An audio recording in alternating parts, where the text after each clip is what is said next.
in the squadron. They called him Bullets, but we call him Greg Kelly. Greg Kelly is on the air on the Red Apple Podcast Network. All right, I know this is personal to me. I have to get it out of the way. The Blue Angels, the demonstration team, nothing kind of more awesome than you're sitting there and watching those guys do those stunts. Just amazing stuff in the air. A little bit too amazing. I don't know if you saw, but one of these Blue Angel guys got about, I would estimate, 25 feet from the ground from killing civilians. That plane almost crashed. Did you see this? They were performing an air show. It got totally out of hand. And look, guys die doing this routinely, and nobody seems to kind of care about that.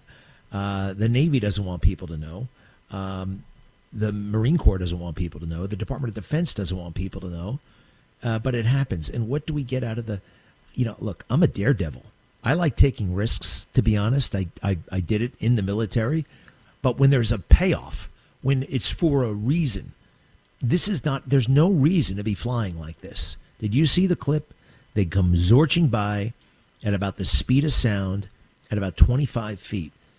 I don't even want to say a sneeze would bring that plane into the beach. This has happened all over the world where fighter jets lose control at an air show because they're showing off and they crash.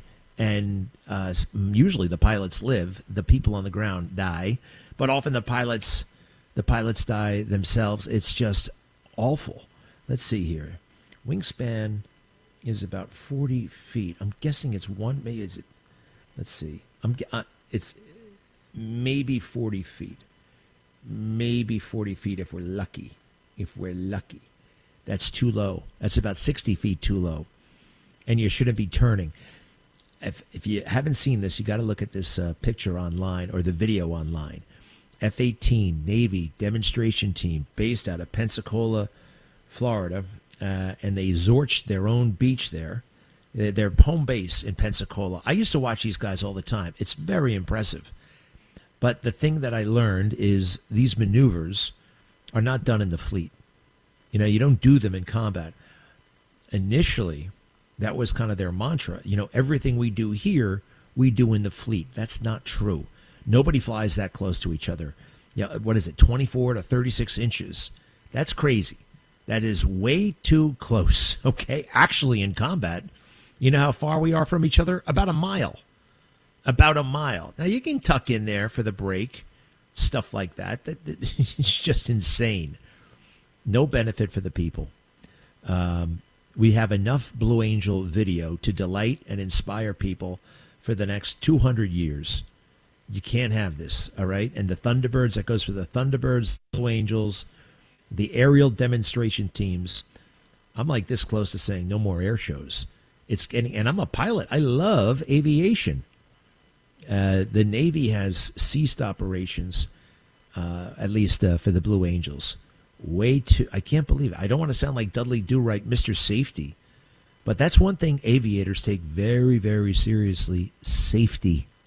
All right, we have a book. It's called NATOPS, the Naval Aviation Training Operations Procedures, something or other. NATOPS. It's basically the manual for your aircraft. And they say it's written in blood, right? NATOPS is written in blood.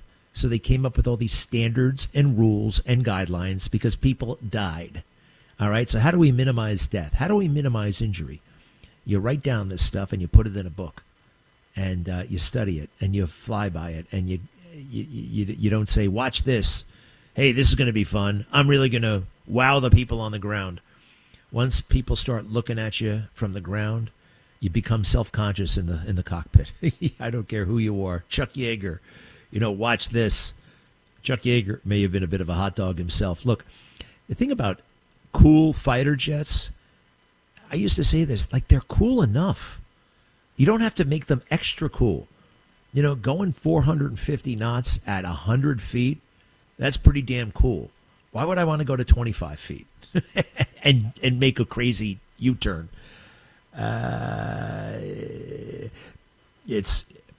my heart breaks. My heart breaks because the Blue Angels probably are going to go away, and they should. Basically, I think 80 guys have been killed in the Blue Angels over the years. 60, I got to look up the number exactly. But the mishap rate is off the charts. This is personal to me. I was a naval aviator. I have friends in the Blue Angels, and they totally got away with, well, we're going to perform maneuvers that all naval aviators know how to do in the fleet. That ain't true. All right? And they got carried away with themselves. Maybe it was that Amazon special. That Amazon special kind of stunk, by the way. How can you make the Blue Angels boring? Somehow Amazon figured that out. I just don't understand. All right, so I know this doesn't apply to too many people out there, but we don't want any more aerial demonstrations by the military for people unless they are following strict fleet guidelines. No more stunts, no more loop-de-loops in front of crowds. What is tonight's primetime speech going to be about? I put it directly to the president when I talked to him earlier this week, and here's what I said, and here's what he said. Cut one. You have a primetime address scheduled for Thursday. Some competing ideas, what it's about. Can you give us a preview at all? What will happen Thursday night? Well, I'm going to talk about various things, but I'd rather not say. Our elections are crooked, and we've got to straighten them out. We got to have voter ID, we got to have proof of citizenship, and we have to do something about the mail-in ballots, which are just corrupt, crooked, and should not be allowed. Who can argue with that? But what is he going to say tonight? There's some, like I said, he just talked about election stuff. Is it going to be election 2020? Is it going to be foreign interference in our elections? It could be, and I'm told that this is substantive. Now, right now, media executives all over the place are kind of like, oh my gosh, he's going to say things about the election. And that's okay. He's the president of the United States. You know, it's funny how so many Republicans, Democrats, they insist that that election was not only fair, it was the best ever election. You want to talk about the big lie about 2020? It's that. The best ever election where they had little drop boxes for ballots just sitting on the street unguarded. We never had anything like this before. This is the big lie of 2020, and they say it. They say it every single day. What? There's nothing true about this, and I can prove it. Cut two, please. This was the most secure election in American history. We know from the intelligence communities that this has been the safest, most secure election we have ever had. This is the most secure election in our history.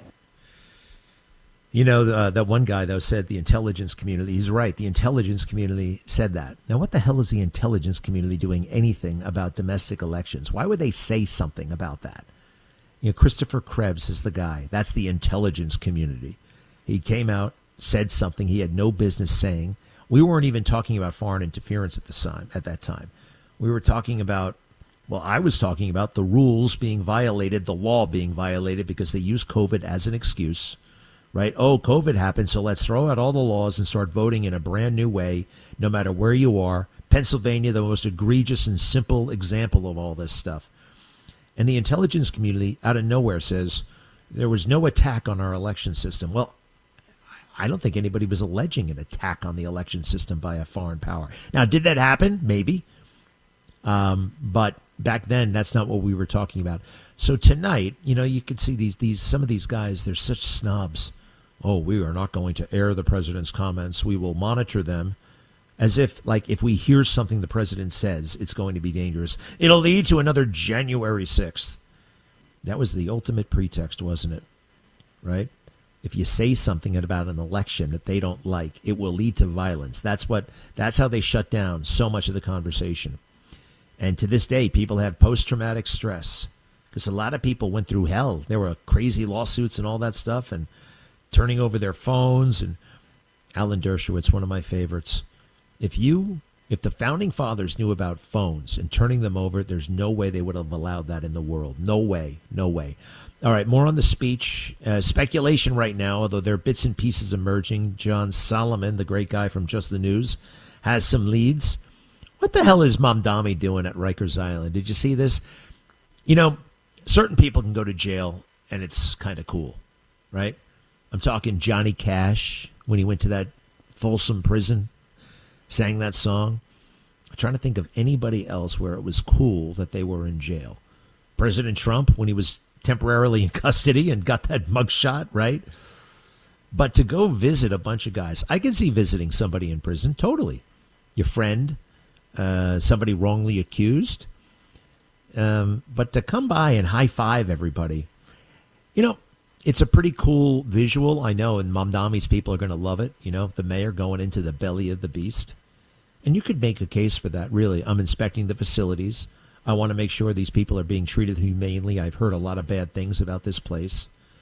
But to go in and basically chillax with a bunch of murderers and rapists, and not a word of like, hey, you guys deserve to be in here, all right? I'm not saying, you know, no one's forgetting what you did. No, it's like it never happened. Here's Mamdami. Looks like a little, like he went on a field trip to the jail. He looks that young, too. Remember when you went on field trips as a little kid? As long as you brought your permission slip, of course. Oh, gosh, that was murder if you forgot your permission slip. You'd have to spend the field trip in the office with the assistant principal while all the kids got to go to the zoo. It was the worst thing. That happened to me once. Here's Mamdami in jail, and the criminals are delighted to see him. Go ahead. There is a match happening, and we talked about 66. You have one star rule. You can put it there. And here he comes. You guys were fun. I hope that this shares with people who are incarcerated here on Rikers that they too are a part of New York City. The World Cup has been a magical moment for the entire city. These are New Yorkers, and they will be New Yorkers when they get out of Rikers. They're New Yorkers today, and I wanted to make sure that we can celebrate this moment together. Messi, World Cup, I guarantee you.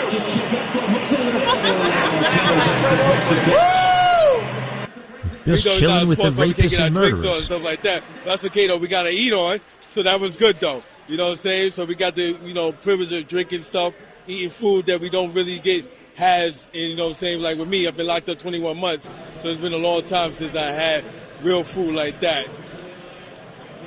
These two teams are rivals for decades, and can we get any better than this?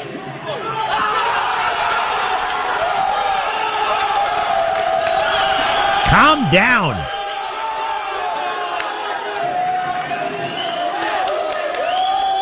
Mamdami almost started a riot in there.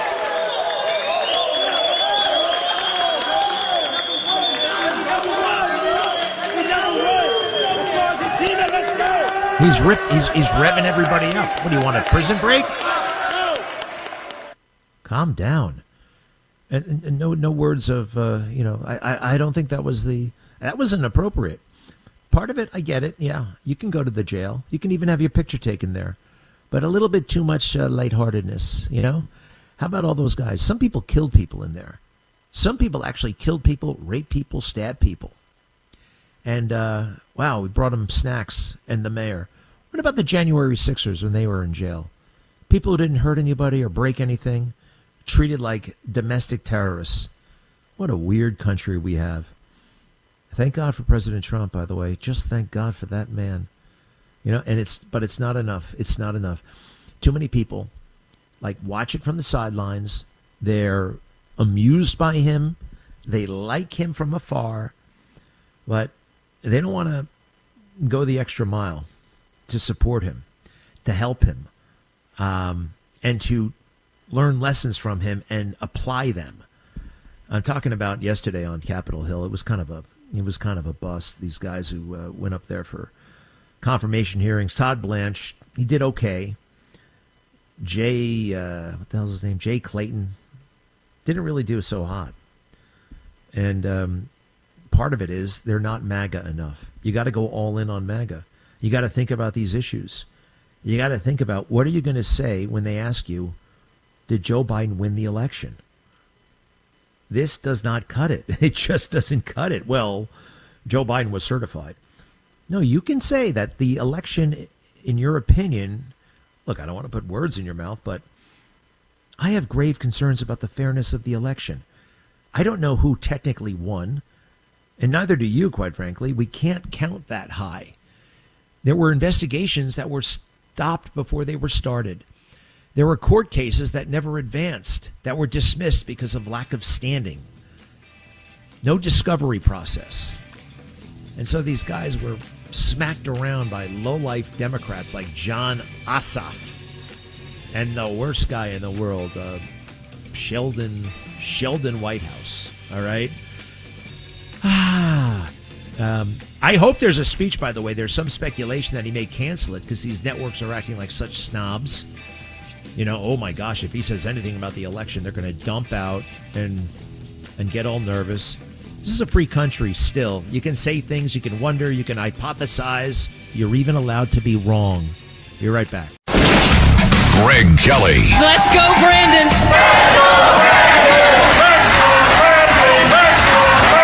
On the Red Apple Podcast Network. Greg Kelly. On the Red Apple Podcast Network. Big, nasty story about J.D. Vance in the Washington Post about how, I guess, the Secret Service around him, they don't like all of the changes to the schedule, right? A lot of changes, a lot of travel. They get little 3-day weekends for the kids because of Martin Luther King Day and the rest. Schools actually have a fair amount of holidays, and they like to get out of town. Who cares what they like to do? You can do whatever he wants with his family. And the Secret Service, you better keep up. Here we go again. What a bunch of gossiping bitches, some of these guys. I'm sorry. There are heroes in their ranks, but they are bureaucrats at heart, most of them. Bureaucrats, and they don't like working. And for them to utter a peep to any reporter at the Washington Post, for crying out loud. Can you imagine that, talking to the Washington Post after what you guys allowed to happen, right? 2 years ago, Donald Trump was almost killed because of your incompetence or willful negligence. And by willful negligence, I mean somebody there deliberately looked the other way. And some of you guys didn't even look the other way. You saw crooks right there. And nothing was done. Got 100 text messages flying around. Can you imagine if Lee Harvey Oswald, this is the equivalent, if Lee Harvey Oswald was spotted by cops and Secret Service 90 minutes before JFK got there, and they see the guy up there in the 5th floor, and they wonder, what the hell is that guy doing? What's he doing up there? That's kind of strange. And instead of going into the building and, can we have a word with you, sir? They just talk to each other about the guy. Hey, what's up with that guy? I don't know. Yeah. Oh, where did he go? I don't see him anymore. So what are you doing for lunch? Oh, there he is. No, he's on the 1st floor. That's peculiar. Better tell the boss. I sent him an email. Okay. So what do you think of the World Cup? This is unbelievable. These little bastards, for them to come out and gossip about the protectee. This is, when you do that, you put the protectee, just the mere gossiping about him, you put that person at risk because it makes the protectee trust you less. They're going to say fewer things around you. They're going to try to avoid you and potentially put themselves at even more risk than they already are. Death threats come into these guys by the hour. Carol Leonnig is her name. Carol Leonnig. She's a nasty, mistake-prone author. Writer, author. I read her book about the Secret Service. Found a couple of guys to gossip, and that's what they do. It's a challenging job. There's a lot of time where you're just hanging around, but the job is to not hang around when you're hanging around. Like every day before they show up for work, they should watch a couple of things. They should watch the Zapruder film of JFK getting shot. They should watch Ronald Reagan in March 81 coming out of the Hilton when Hinckley shoots him. They should watch the footage from the Hilton Hotel just the other day. They should watch the video of Butler and all the text messages that were flying. You got to watch that stuff every single day. And you got to remind yourself every day, this could be the day. But it ain't going to happen on my watch. I am going to be alert. I'm going to be all over everything while I'm on the job. And you know what they have? They have little cell phones, and they can text each other. and bitch and moan. A text message comes in. Be on the lookout for suspicious character. You know what comes right after that text? A text from the girlfriend. Hey, honey, are you working this weekend?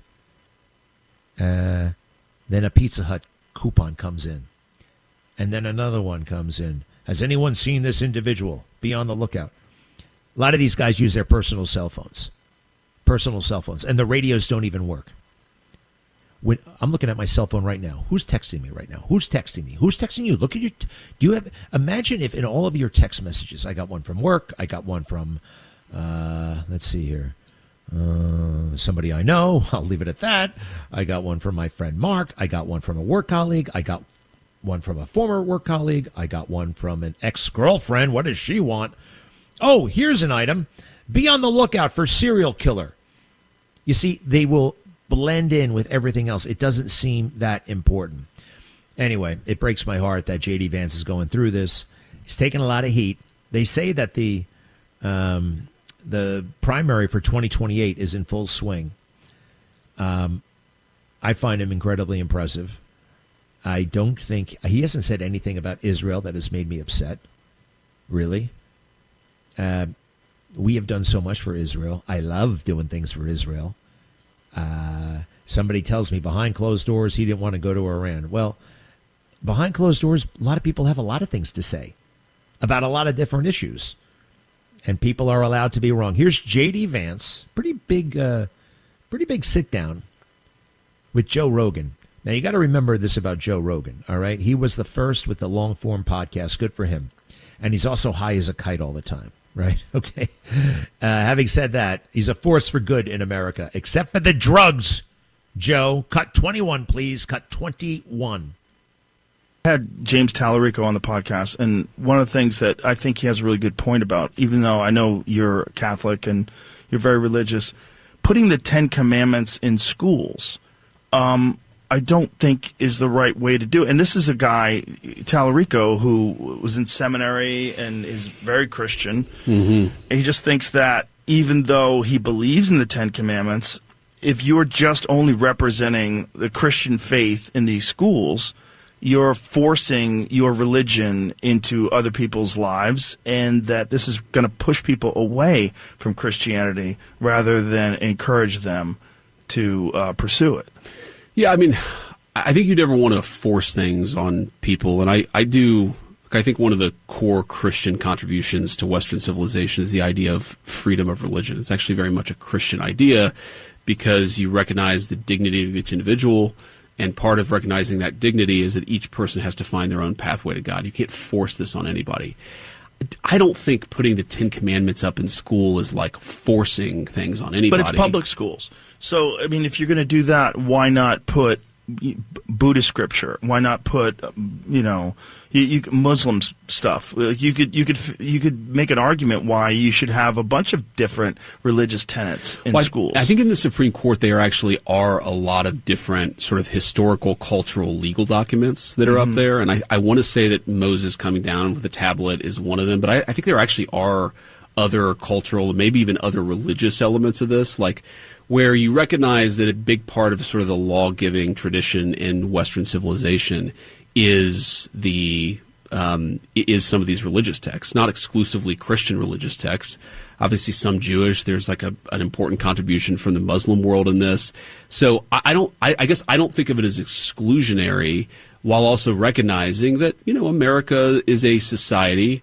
Our founders were people who were very much influenced, even if they weren't Christians. A lot of them, of course, were, but were very influenced by Christian culture and articulating American law. So my argument would be, even if you're not a Christian, like, does seeing the 10 Commandments, let me put it a slightly different way.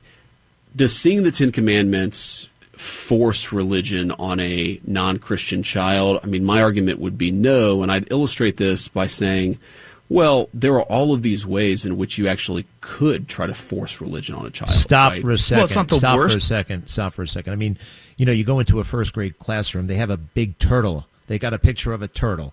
They got a doll Barney, unfortunately, hanging around. They got all this other crap all over the place. We are inundated with materialistic junk all the time. And I would point out, J.D. Vance, Christian, Well, Judeo-Christian, right? Because Jews believe in the Ten Commandments as well. Yes, the tablet, Moses, the Ten Commandments. So there's that.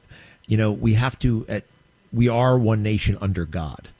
Now, if we're going to bend over backwards again, right, to worry about the feelings of the super duper minority Muslims and or atheists and or whatever you got, Hindu, I go to those cultures and I notice sometimes I don't feel as though they worry about my feelings and my if their culture is being forced on me or whatever. I go to those countries when I go to those countries. I don't really go to those countries anymore, but I've been to see how they live, to see what it's like over there, And if I really liked it, maybe I'd move in. Maybe I'd get a house. Maybe I'd renounce my citizenship and become a citizen of, say, India or someplace like that. But I don't want to do that. We have our own culture, our own customs. And Tallarico, a Christian, he's like Pete Buttigieg. He only uses Christianity as a prop, okay, to basically try to shame Republicans and believers. It's a gimmick. It's a stunt. Anybody who can defend and promote transgender surgery for children, right? And then you hear him talk about Christianity. That is one warped person. Hey, before we do this, I've been waiting for a man like John Ashcroft to come around. John Ashcroft, the former Attorney General under George W. Bush. Who knew he could be such a hero? Who knew? He's still alive. And he was on Capitol Hill yesterday, and he was better than Todd Blanche. He was better than Jay Clayton. My hero, John Ashcroft. And come to think of it, he was screwed over by Jim Comey. Very good to see him. And I know you probably don't remember the name, but he was very, very important at one point in this country's history. And he stood up yesterday in a beautiful way. We'll be right back with that. More speech stuff. CQ Brown back in the news. And your calls. And the homeless encampment. What would Rudy Giuliani have done with a homeless encampment that went on for 12 blocks? What would Mike Bloomberg, what would Ray Kelly have done with such an encampment? There would be no encampment. Be right back. Greg Kelly on the Red Apple Podcast Network.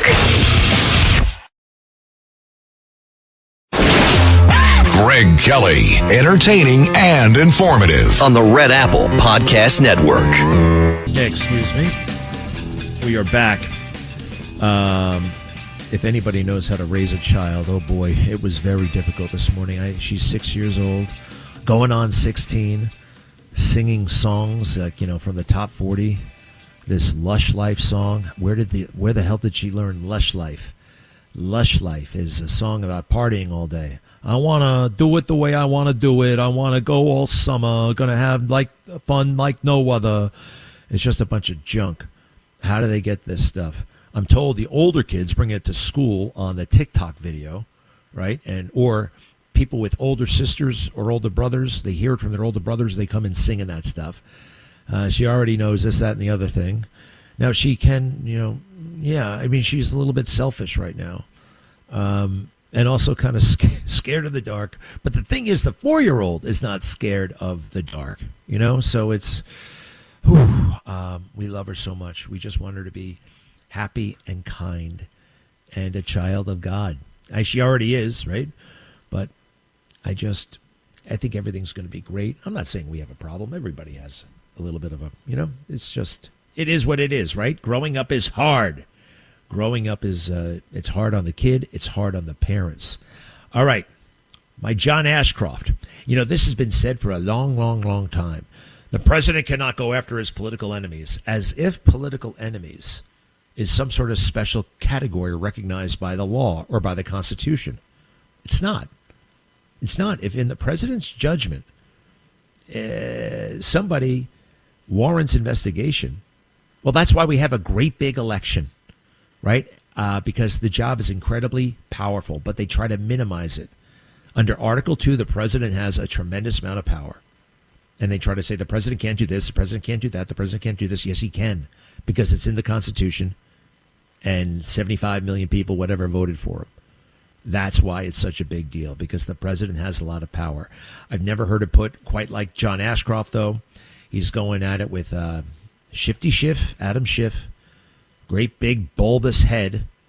And this happened. This is right when J.D. Ashcroft introduced Todd Blanche yesterday. I thought it was terrific.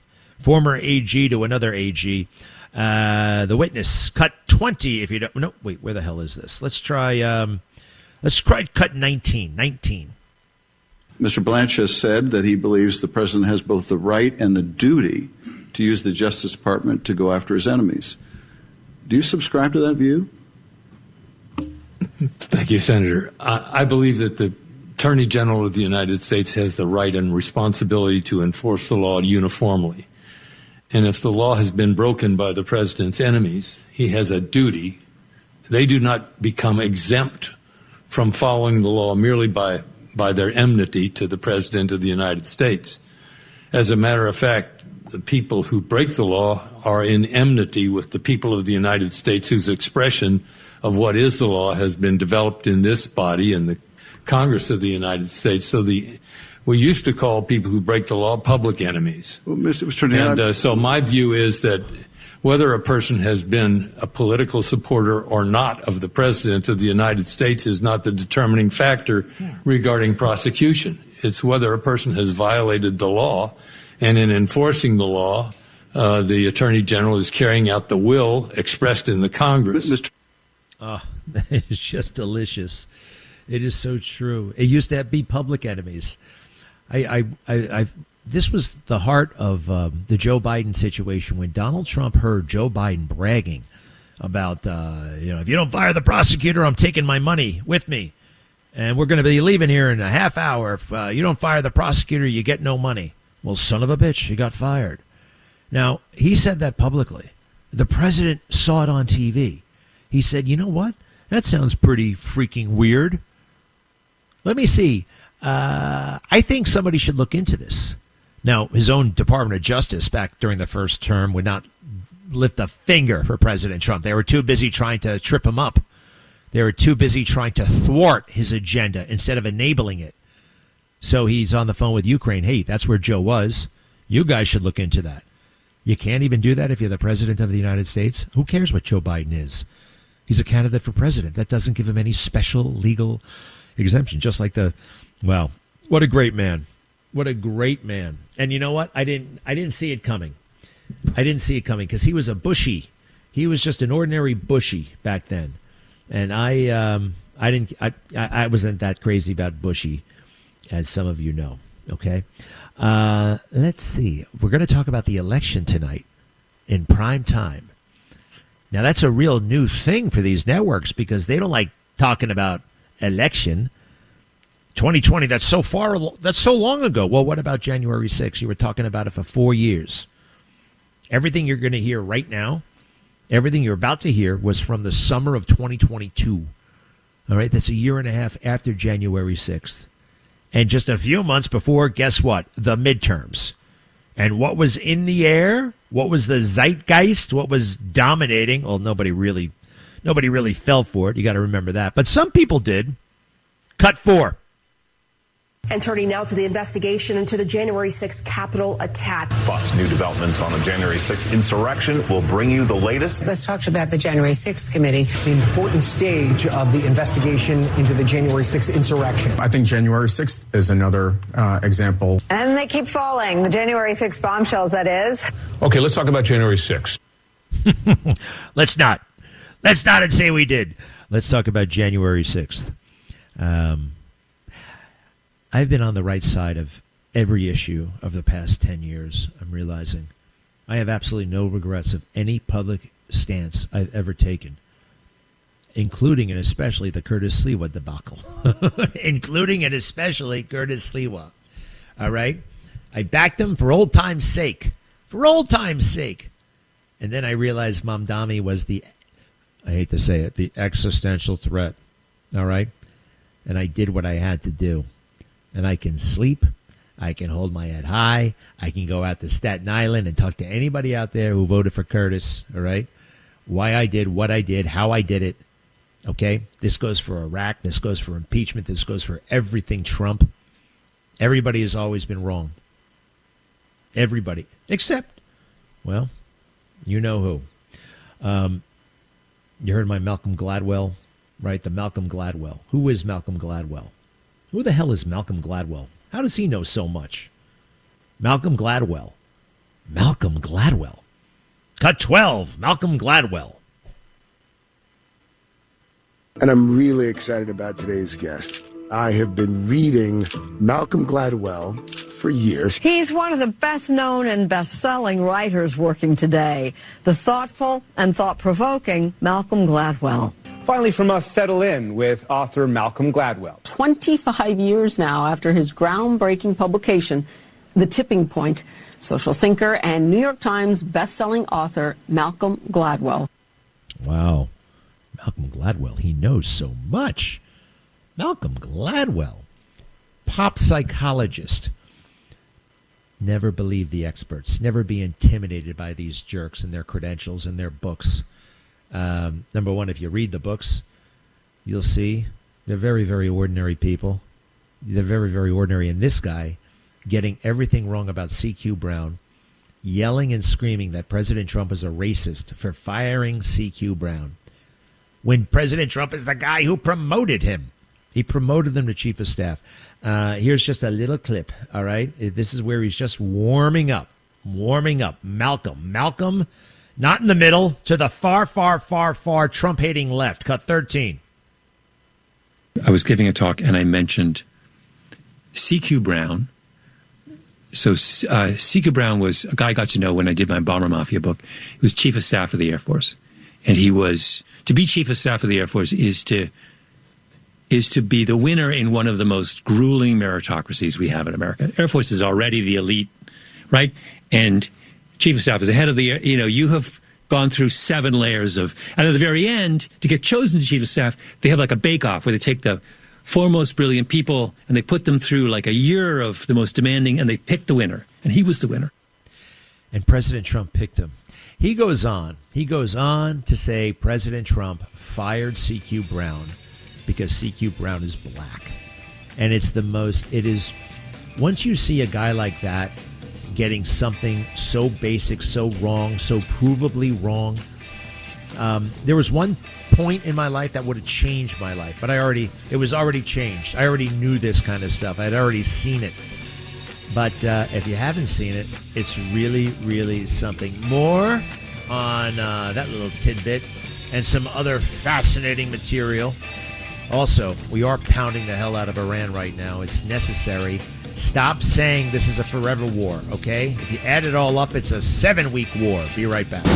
Thanks for listening to The Greg Kelly Show. You can hear The Greg Kelly Show weekdays at 12:15 on 77 WABC. If you like the podcast, share it with your friends and listen anytime at WABCRadio.com and download the WABC Radio app. Hit that subscribe button on all major podcast platforms. Plus, follow WABC on social on Instagram, TikTok, Facebook, and X. See you next time for a new episode, so you never have to wonder. What the heck is going on here?